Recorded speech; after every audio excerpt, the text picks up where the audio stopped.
Hi friends, it's the Montessori Power Hour and I'm Aubrey Hargis. And I'm David Hargis. Today we have a lot of fun stuff. We're going to be talking Makerspaces. We have a awesome Montessori quote. We are going to talk about the dog days of summer. And maybe, just maybe, there might be time for dad jokes. I don't know. For sure, dad jokes. Well, first let's talk about some of the changes that have been going on. You might have noticed things look a little bit different around here. Usually you might think it's just the camera angle, but actually this is a different desk altogether. My desk is over there. While the kids have been off at camp, David and I have been hard at work. We have. Well, I think you're going to like the new studio. Hopefully, I don't know if anyone's out there live right now because we're in a new setup, but if you are and you can hear us, that's great. Thumbs up. Hopefully this won't be a silent broadcast, but you're going to see some other great stuff coming up. We've got an overhead camera to make it easier to show demos. We've got a demonstration area. We're not going to show you that today, but it's on the floor, so we're going to be able to do some floor work. It's going to be lots of fun, I think. I think it's going to be a ton of fun. That's what we want. We want to have some fun. Yeah, I'm really excited about showing our members like top-down demonstrations. That's right. I think it's going to be a lot easier to show people how our themes work, and just like I think that in some of the previous times that we've been live, you've kind of been over there, and sometimes you're not able to, like, they're not able to see exactly what we're demonstrating. You're doing. Yeah. We're kind of having to hold things up awkwardly, and so I think that this is going to be great. Yes, absolutely. Yeah. So that's what we have been doing. We've been super hard at work. Well, not only that, we've also enjoyed the holidays. Yes, and then the inevitable happened. Our kids came back from camp. That's true. We had camp for I think this was our first major camp experience for the kids.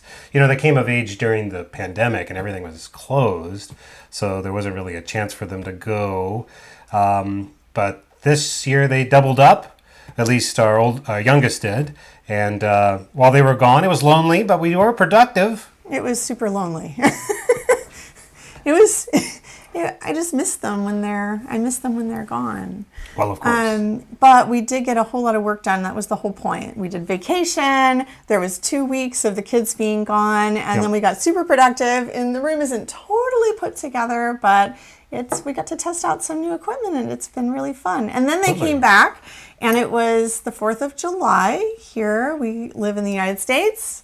I know not everybody does, but we do. And so we had our 4th of July, and the kids needed a little bit of our attention, but honestly, they want to be with their friends too, because it's summer. Well, yeah, and it's age appropriate. I mean, they're teens, so. Yeah. But I was, speaking of that, I was looking through some old photos. Yes? Yes. Would you like to see something I found? Okay. Yeah, hold on, we're going to go to some magic technology here. Are you ready? Okay, let's see. Okay, who are these guys? Oh my gosh. Look at those little guys. Yeah. They're so cute. Yeah, I know. Do you remember this? Oh, it was a long time ago. I think Jude was 2. Henry was probably, 5? Yeah, maybe 5. Oh. Yeah, let's check this out. I don't know if you remember, but I do. Yeah. We were living in Washington, D.C., and we went to the 4th of July celebrations, which I don't know. I have never really seen anything quite like fireworks over the Washington Monument. It was amazing. We went with friends, and it was pretty cool. I remember we took the metro there. Yep. And rode with our little ones. There were lots of crowds, and it was lots of excitement. It was we were lucky. We lived in Alexandria, right across the Potomac. Had moved there for work. We're from Texas originally, but it was just a lifelong dream in a way to kind of live there. I had always, loved the history and, so forth. And then to go see this. Now, I have one other photo to show you. I don't know if do you know what this one is? Is it fog? Yes, that's right. That is the San Francisco 4th of July. So in Washington, D.C., it was very nice. No, we've never seen the fireworks here. It was usually not overcast. No, but no, here it's ironic. I know there are fireworks here every single year. In fact, this year, so many fireworks. It seems like it started at 4 o'clock in the afternoon or I know. something. I was like, is it time? Actually, I think our oldest said it started a couple days before. Well, I read that the 4th they of had July. expected the most fireworks ever, because apparently inflation did not affect the fireworks market. It was the one apparently they were very cheap, and so it was lots of fireworks, and certainly was very noisy around here. But everybody's in the spirit. They're shooting off the fireworks. They're having fun. I know, it was a lot of noise. I was kind of feeling sorry for the people who had little scared doggies at home, or I was thinking in our neighborhood there's tons of toddlers. There are. And it just went on and on and on until I think it started like at 4 o'clock in the afternoon, and it didn't stop until like 4 o'clock in the morning. That's right. So it was a lot of celebrating. It was. But I don't know, David and I we've never gone to the official fireworks here in San Francisco. Well, they're usually fogged out. You can't go. Yes, but I have heard that they shoot them underneath the layer of fog. What, so under the water? No, like there's the fog layer, and then there's this little layer where you might be able to peek Yes, through and see, true. and so they shoot them right over the water. That's right. Which I don't know. We should make a plan to do it sometime. Yeah, but we had a good time anyway. We went did. and we went down to the beach, which was super crowded and unusually fun. There was a brief period where there was some sun, That's right. and we went down, and this never happens in San Francisco, but there were bikinis on the beach, and there were lots of beach umbrellas. Yep. Usually That's we fun. just So go people and it's so foggy, imagine, yeah. they imagine LA or something when they think of California beaches. But, in Northern California or Central California, that is not the case. It is very cold, often foggy and windy. And we like it that way. But it's always a delight, like the 2 times a year, that's it's like a migration of, like a flock of looky-loos or visitors or something that come out to the beach, and they're going to take it in. I know. And we're like, no, know. you need a somebody just said at our a community said, sweater. aren't you hot? It's like, no, it's cold in San Francisco. I actually turned the heater on downstairs. We have weird summers here. Anyway, I know. Look, I put on short sleeves. You did. Because I wanted to feel the summer, but then it's cold, so That's right. got my jacket on as usual. All right. But it was fun. We had a lot of fun. We just went for a nice beach walk. We were probably the only people out there exercising. Everyone else was like There were lounging. others, but we were diffused because there were so many visitors. There were a lot of visitors. But it was fun. I'm glad. I hope that those people had a fun beach day. And after that, we went to, it was sort of lame, I guess. We went to the grocery store and bought ourselves some hot dogs, and we came home. And what, did we watch a movie or something? Nope. I think we did. Was that the day after the 4th of July? I think we just went to bed. It's a little lame. But Well, but still, I felt like we celebrated. we celebrated. We went out, we saw people, we ate hot dogs, and then That's we right. heard a lot of fireworks. We did and it. We did it all. Enough. Yeah. Okay, but let's talk about some of those homeschool feels that are going on right now in July. So in the homeschool community, this is a special month. I don't know, I have always felt like July is like this kind of extra sparkly month. It's taking in all the sun of the summer and like the good summer vibes, and it's kind of mixing it with the, I don't know, that like the first day jitters are starting to come up a little bit in July, even though it's not technically time for it. That's right. And so what I'm hearing from members, and we're getting a whole lot of people who are starting to come to our website and just reach out and say, hey, tell me about your curriculum, or hey, like I'm thinking of homeschooling my 5-year-old or my 3-year-old, or like I'm learning about Montessori and I think this might be the way I want to go. Can you tell me more about it? And I love that energy.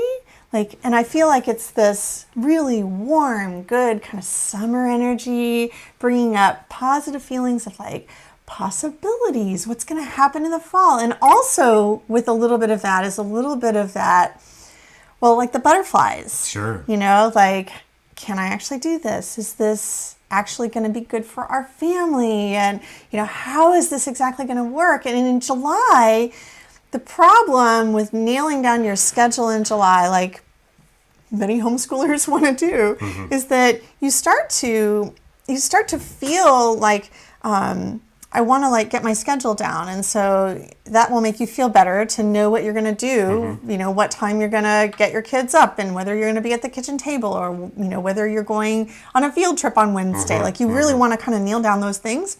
But the culture around you is still saying, lazy, have some fun, go on a vacation, or, you know, like get some summer, like go buy some watermelon and eat it and relax by the pool, or get your beach umbrella, and whether it's foggy or not, like lay down in your bikini and just like enjoy, right? That's right. Soak it up. And so there's this, so homeschoolers, and I think I don't really remember this as much as public school teachers. During public school teachers was like there was no school feels going on for me in July, not until like the end of July when we came into August was I really starting to get into it. I was like, no, all summer, all the time.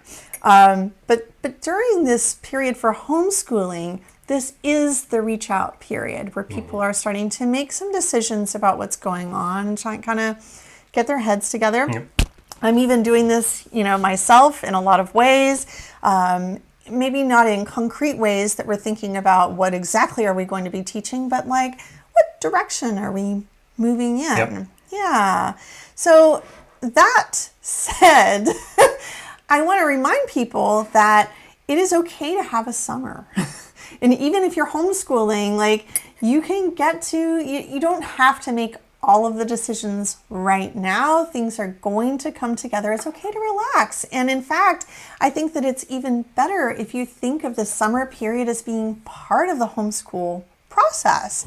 Like lean in. This is what homeschooling looks like in the summer. It looks like being lazy. Members have heard me give this little bit of a lecture probably many times. And so, but I think it's always a good idea to repeat it because we forget, you know, as homeschoolers. For sure. So yeah, relax. Let this summer, like kids are learning constantly all the time. Just because it's summer doesn't mean that they're not learning.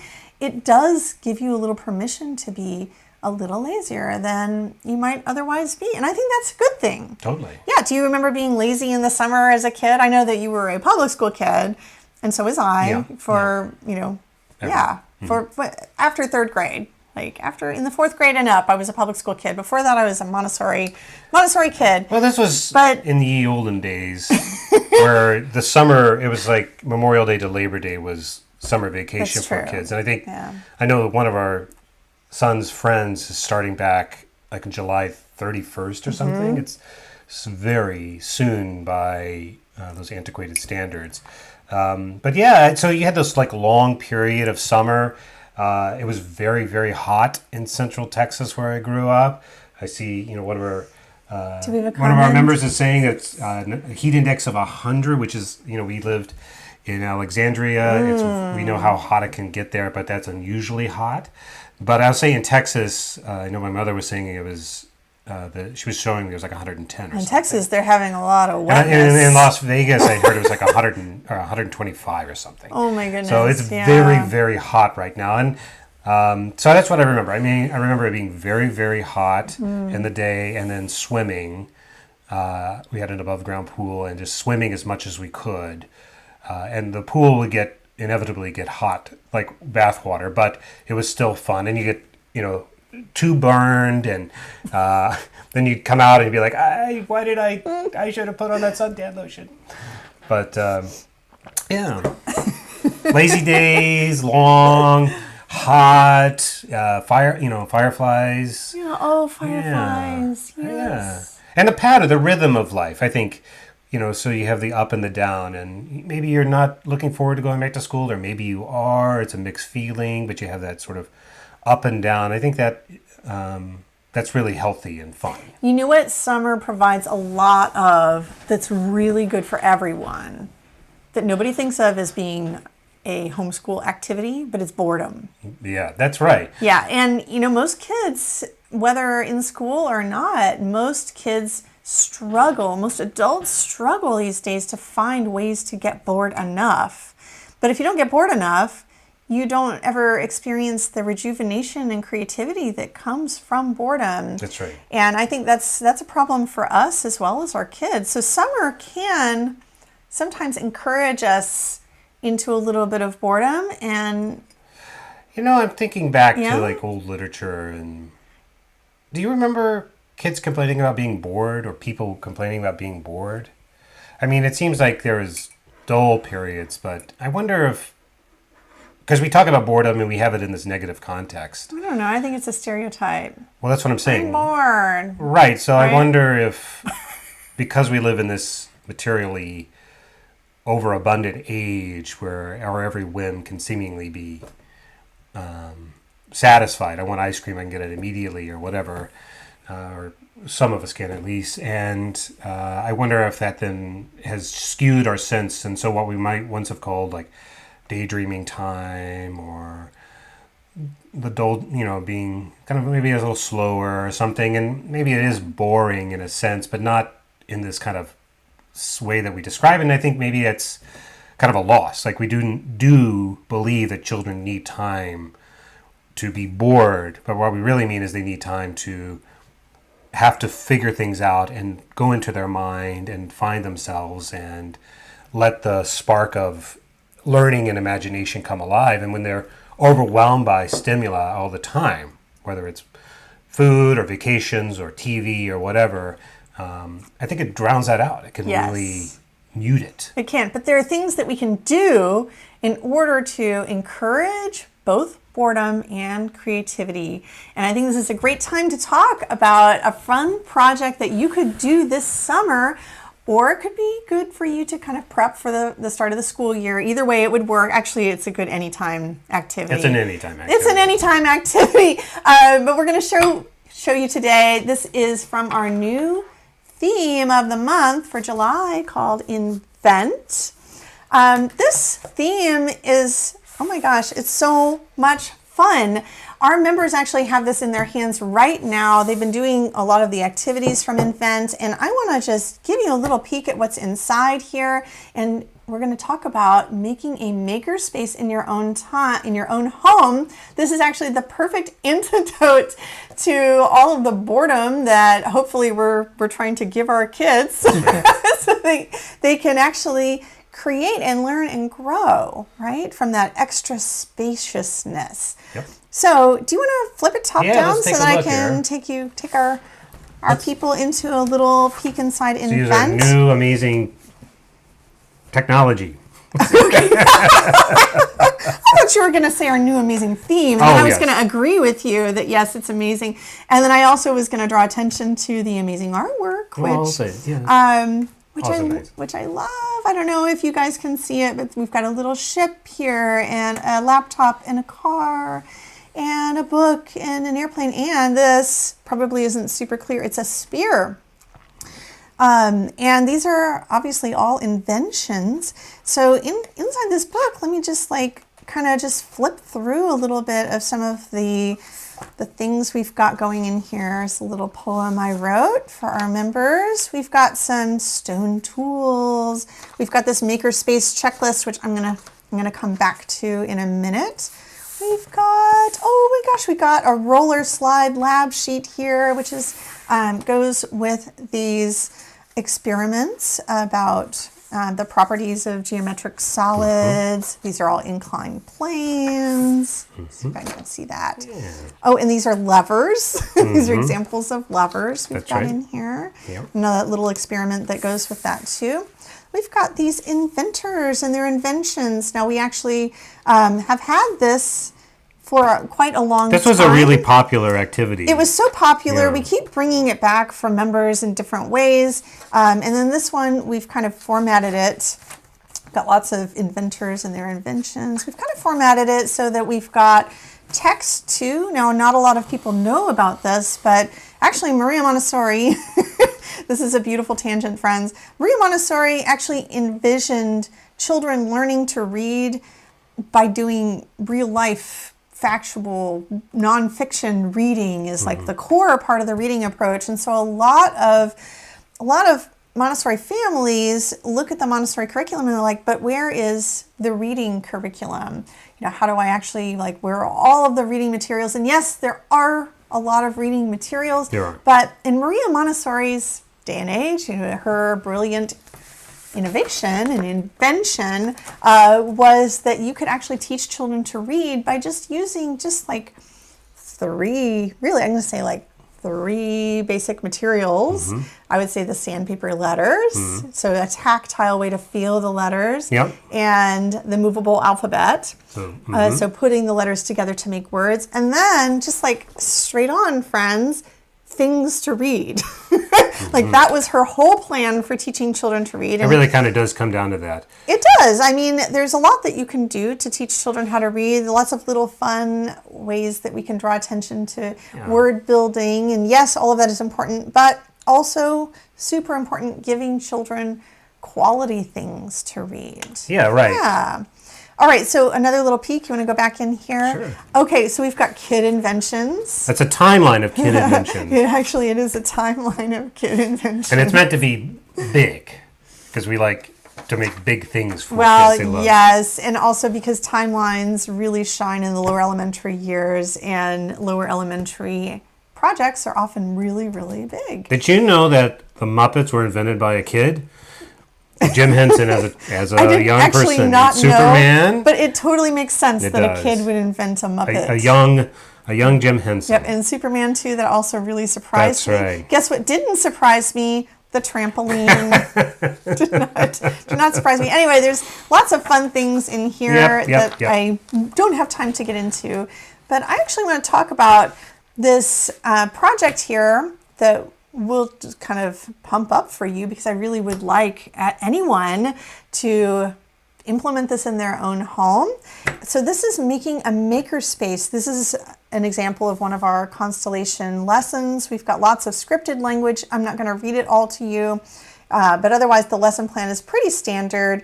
You've got an introduction. We've got our materials to gather. We're highlighting the arts, even though this is obviously an activity that stretches into physical science and really strongly physical science, but also could stretch into a lot of other subject areas as well.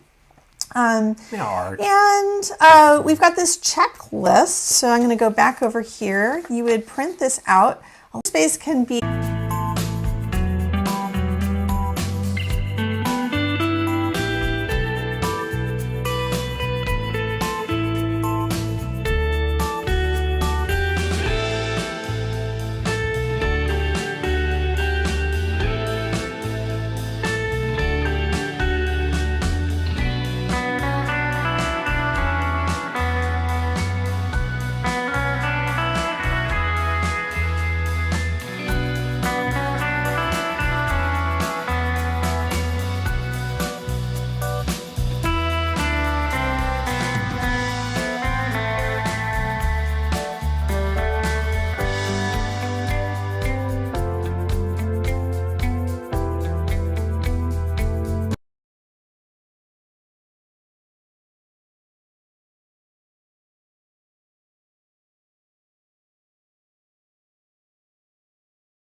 Hello, can you hear us? Hi, friends, we're back. Hopefully we're coming back. Can you hear us? If you can hear us, let us know. We had a technical problem for some reason. Our Wi-Fi or our internet just stopped. The one thing we didn't plan for, all the new cameras and everything. The internet. okay. Well, we're going to push forward anyway, because why not? Anyway. Is this recorded? We'll see what happens. Okay. Yeah. All right.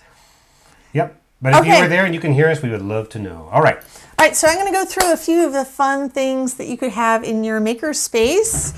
You could have popsicle sticks, you could have pencils, you could have ribbon, you could have felt pieces, you could have tape. So many different kinds of tape. You could have duct tape or masking tape or washi tape. Washi tape is super, super fun. And that's the colorful sort of silvery tape, right? Or Well, I have some that's colorful and silvery, but washi tape actually could be any color. And I also really like washi tape and masking tape because I don't know this for certain, but I suspect it's a little bit more environmentally friendly than just the plastic clear tape that I grew up using as a kid nonstop. So I really like using that. we don't have any evidence of that, but we think it sounds right. It sounds right? Exactly. Yeah. I'm like, it tears and I'll go it with that. seems more biodegradable. So yeah, I like that better. You could also pepper it with just miscellaneous items. Yeah. So you could put some Q-tips in there or cotton balls, or you go outside and collect some nature items. And ideally, all of these things wouldn't necessarily be mixed up in a great big basket or bin, but they would be organized into little containers. And so this is something that is really fun that you could do with your kid. You know, that we used to really love doing was going to a thrift store, finding some little teeny tiny containers, and then coming home. Or sometimes you can even find a little spice cabinet or something. Or empty out your actual spice containers, like even better. And then you have little containers to put all these little things in. And then you could just line them up on your play kitchen like our friends have been doing. Or you could put those containers in a bin if you want it all contained. I told our members that an old suitcase is actually a great place to store your Makerspace stuff. Yeah, we used to keep an old suitcase full of Legos. Legos, I know. And it was great. It's like it was a toy chest with handles. We have used that suitcase for so many kid things. There were play silks in it at one time. Yep. But yeah, the most recently had Legos in it. But That's also, it's a great way to keep that makerspace portable. Totally. And then you just are going to go in there and see how these things fit together. What can you do with a paper clip and some stones and some springs and some paper and some scissors and kind of combine these things together. Now, technically, this kind of an activity is really going to shine in the lower elementary years. But in primary, children are going to be doing a lot of witnessing. You're playing with these things. They're learning how to put things together. And it can just be a fun project that really sustains you as a family. Yeah. All right. Well, this is one of my fun ideas for this episode. But look, who's racing in? What is going on here? Hello there, Car. Oh, you have a secret message for me, Car? A secret message, which is a Montessori thing. What do cats like to eat in the summer? Is it cat food? Is it wet cat food? Is it what? Is it fish? Is it mice cream cones? It's mice cream. Well, thank you, little Car. Thank you. I hope you come again soon. There you go. Boy, I hope you like dad jokes because that was a great one. Thank you, Dad Car. If you like dad jokes or you like other things as well, like our Invent Pack, we would love to have you as part of our community. Next month, we have a fun theme called On Farm. We're going to do parts of of a cow, among other great stuff. We always have a recipe, and there's always different kinds of science experiments and so forth. That's going to be coming out in August. If you are also a member of the Constellation community or you're joining us and you are there for us in August, on the 7th of August, where we will do a kickoff to the year. We call it our annual planning party. We go through the whole year's themes, those month-by-month themes that we release, and we hand out a packet that you as a homeschooler can use to keep records and kind of your ducks in a row. We call it the homeschool, what do we call it? A portfolio. Homeschool portfolio. I don't know why you can't remember. I think because homeschool portfolio is like a thing. It is. Like yes. Yeah, so we always release a new one every year. It's got a place for you to do attendance. It's got a place for you to kind of keep together your learning materials. And, you know, different states have different rules. Every state, you can homeschool in every state. It's legal, but you want to keep documentation, and that documentation will vary. So this is a packet.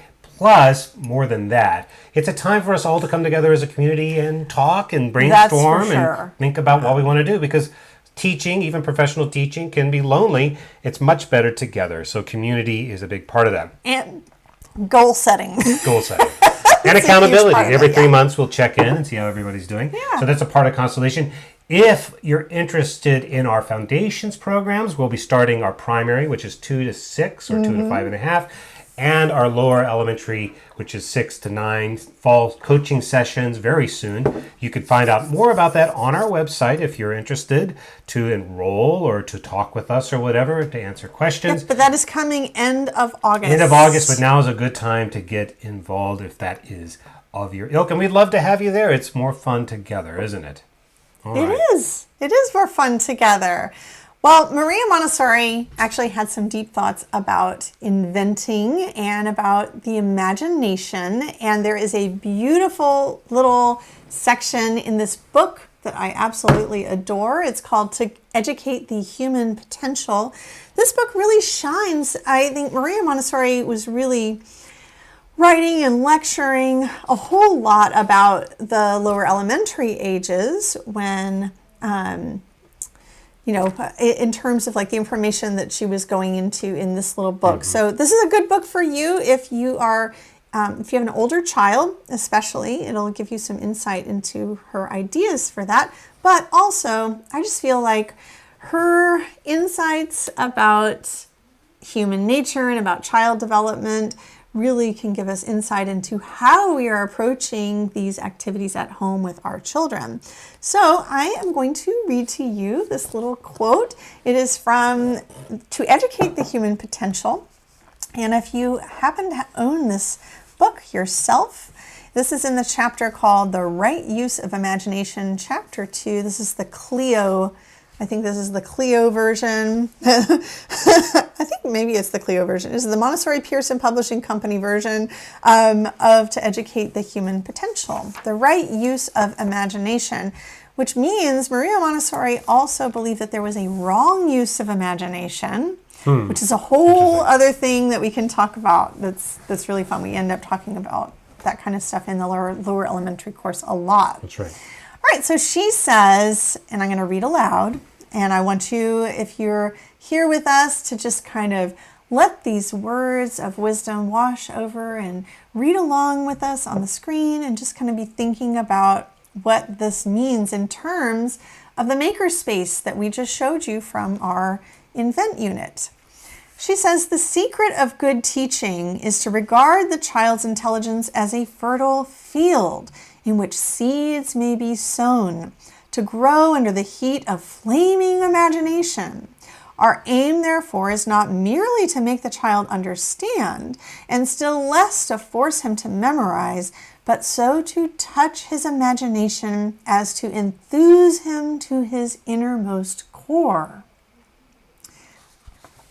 Let's pause for a minute and just think about that. What is resonating? What's the important metaphor going on here in this little quote? And I'll let David, can you read this quote as well? Yeah. And we'll just kind of think about that, see what comes to mind. Kind of meditating on this. Yeah. The secret of good teaching is to regard the child's intelligence as a fertile field in which seeds may be sown, to grow under the heat of flaming imagination. Our aim, therefore, is not merely to make the child understand, and still less to force him to memorize, but so to touch his imagination as to enthuse him to his inmost core.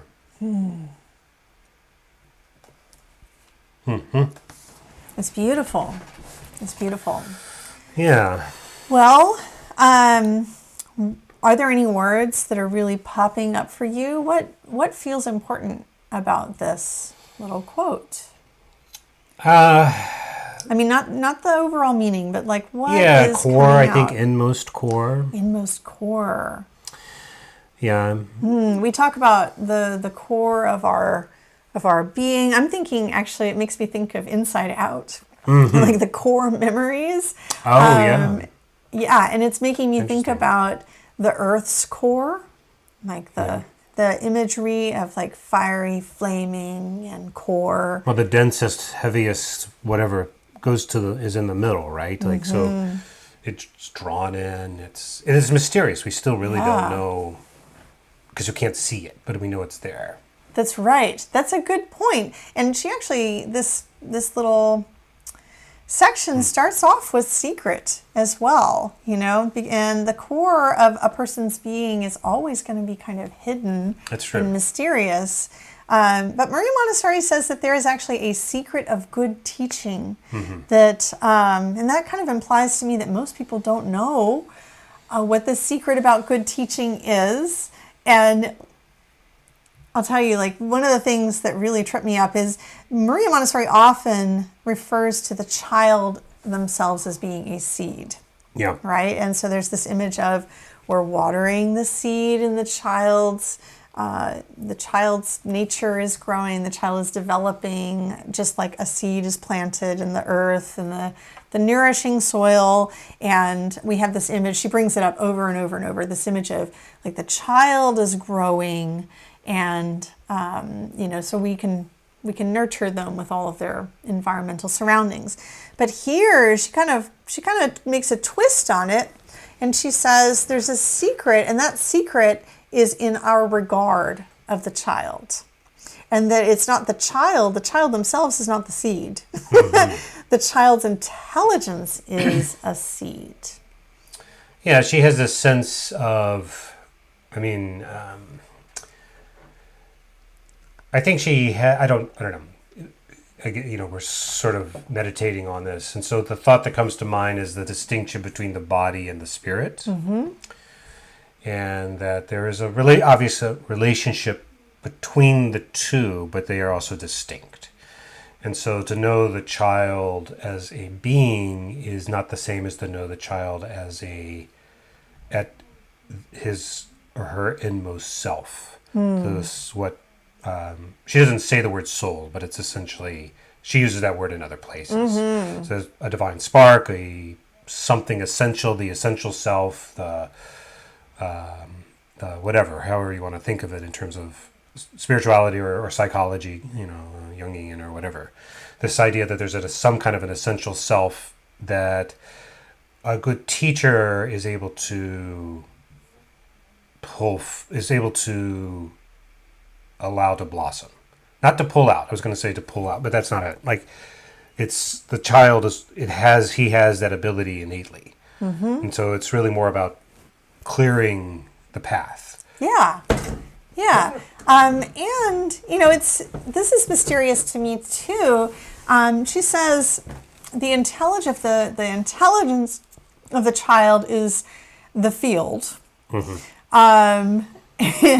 And seeds are being sown. I think we could ask, who's sowing those seeds? Yeah. Is it us? We tend to believe that it's us. We're sowing the seeds. But what we know about Maria Montessori's view of the child is that maybe that intelligence is that fertile field. And our aim is to help whatever is happening to be nourished by its environment, mm-hmm. right?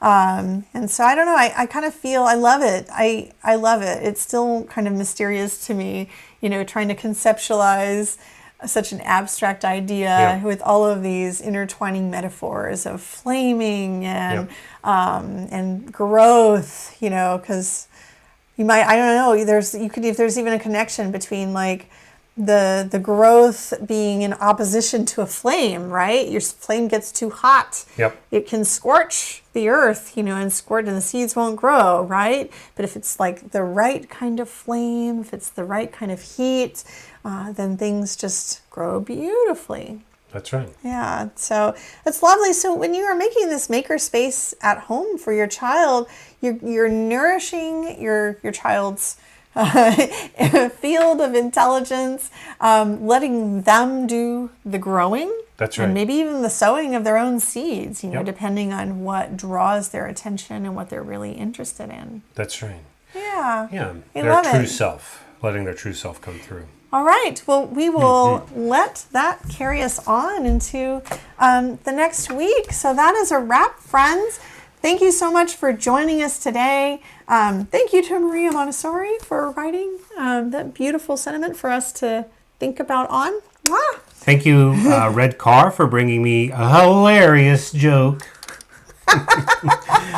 If you like our work and you want to know more about us, please head over to our website, childoftheredwoods.com. You can also email us, hello@childoftheredwoods.com. We have a chat feature, and whenever we're available online, you can chat with us at our website, childoftheredwoods.com.